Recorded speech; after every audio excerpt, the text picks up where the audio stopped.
Bienvenue, chers clients. Aujourd'hui, nous restons en France et allons mettre un coup de projecteur sur la ville de Rennes. Une merveilleuse ville tombée entre les mains du Parti socialiste. Comme quoi, ce parti existe encore. Et qui a récemment fait scandale. En effet, la municipalité attribuera désormais plus de subventions aux associations sportives qui déclarent des enfants non binaires. Un scandale dévoilé par Le Télégramme et relayé ici par Braise Info. La municipalité de Rennes a déclaré « En ce qui concerne le critère des effectifs des pratiquants, la catégorie sexe a laissé place à une catégorie genre qui propose des cases non-binaires majeures et non-binaires mineures, en sus des traditionnels femmes majeures, femmes mineures, hommes majeurs et hommes mineurs. Certains coefficients ont également été revus à la hausse, permettant notamment d'attribuer des subventions plus conséquentes aux clubs qui inscriront des filles et des mineurs non-binaires. Bon alors déjà, désolé de vous refaire mon petit discours habituel, mais là encore, vous voyez qu'ils ont remplacé le terme sexe par genre. Une preuve de plus que les activistes woke veulent remplacer le sexe biologique par l'identité de genre.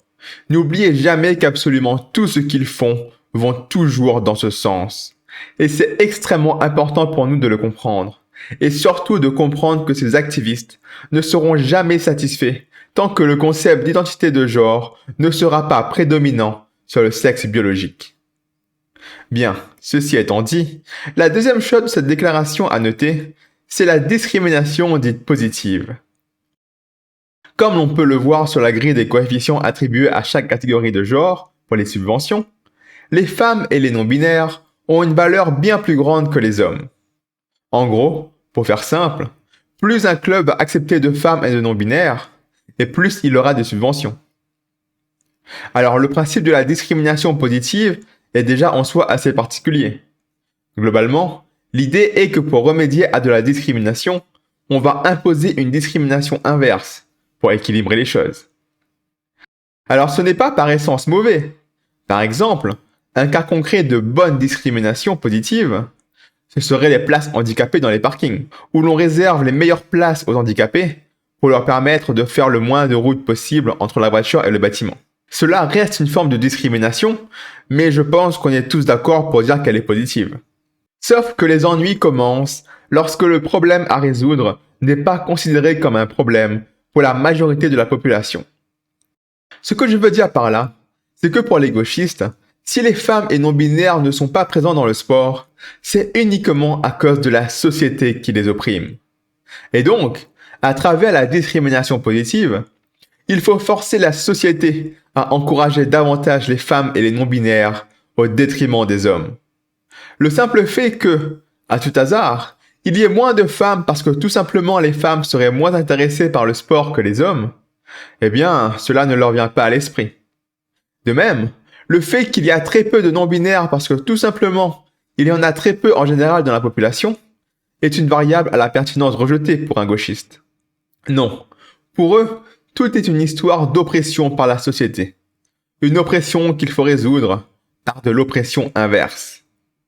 Et c'est une position totalement assumée d'ailleurs. Voici ce que dit le conseiller municipal délégué au sport, Frédéric Boursier, là-dessus.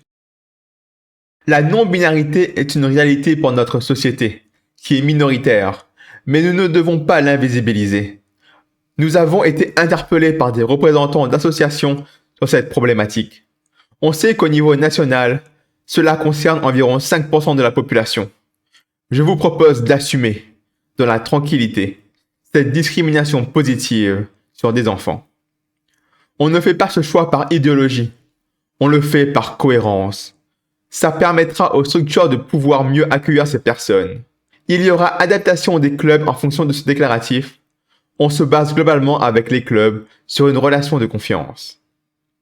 Alors déjà, je suis désolé pour lui, mais ce choix est de l'idéologie. La théorie du genre est par essence idéologique.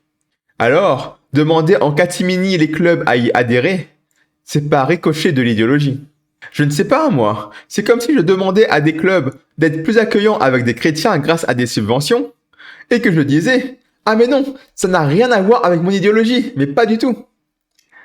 Vous voyez que ce n'est pas crédible. Ensuite, le reste de sa réponse est également assez intéressante, parce qu'on y apprend deux choses. Déjà, au moins, ils sont conscients qu'il n'y a que 5% de non-binaires au niveau national. Enfin, on dit 5%, mais c'est sans compter la contagion sociale, bien sûr. C'est-à-dire des adolescents qui vont se considérer eux aussi non-binaires pour faire comme les autres et ainsi pour être acceptés.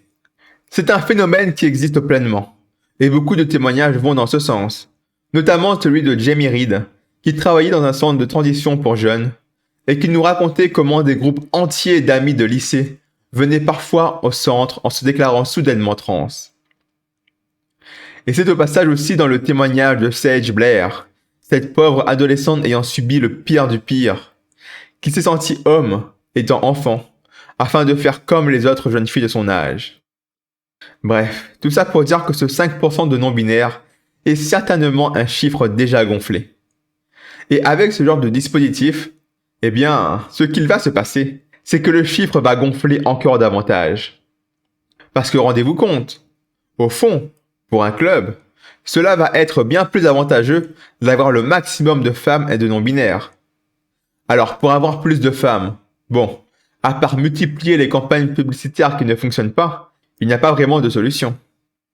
Cependant, pour avoir le plus de non-binaires, là, grâce à la fluidité du genre, je ne serais pas étonné si des clubs mal intentionnés vont chercher à repérer des garçons un peu mal dans leur peau pour leur faire croire qu'ils sont non-binaires ou d'un genre non conforme. Après tout, c'est là la beauté de la théorie du genre. On peut devenir ce que l'on veut, sous une simple déclaration. Et absolument personne ne peut vous contredire. Vous êtes ce que vous dites. Point. Alors attention, je ne dis pas que tous les clubs chercheront à manipuler les gamins, mais je dis juste que c'est une dérive absolument possible et qui ne sera absolument pas contrôlée. Autrement dit, ce sera vraiment open bar. Parce que oui les gens, cela va peut-être vous surprendre, mais l'argent, ça corrompt.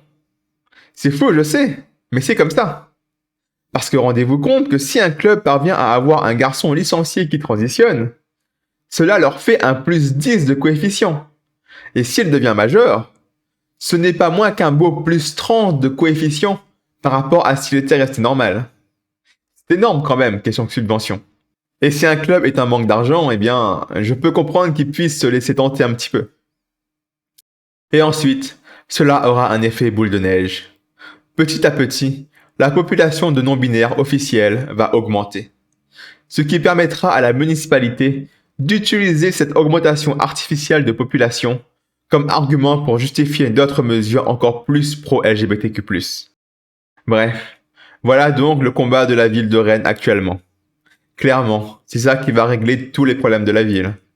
Et vous, qu'en pensez-vous? Pensez-vous que cette discrimination positive est une bonne chose? Ou fera bien plus de mal que de bien? Je vous laisse y réfléchir. Et en attendant, j'espère que le sujet vous a plu et surtout, prenez soin de vous.